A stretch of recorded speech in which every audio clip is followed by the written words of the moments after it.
दुःख स्वामींपुढे मांडलं की मन आपोआप हलकं होतं.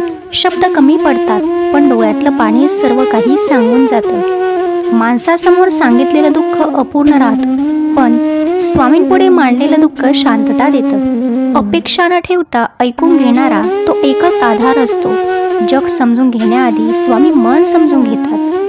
प्रश्नांची उत्तरे लगेच मिळत नाही, पण धीर मात्र लगेच मिळतो. जसं आहे तसं ठेवायला स्वामी शिकवतात. संकटात आधार दिसत नाही तेव्हा त्यांची उपस्थिती जाणवते.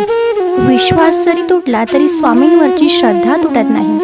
मनातली गर्दी शांत होते आणि विचार स्थिर होतात. स्वामींसमोर मांडलेलं दुःख आणि विचार स्थिर होतात तेव्हा स्वामींसमोर मांडलेलं दुःखाचं ओझं कमी होतं.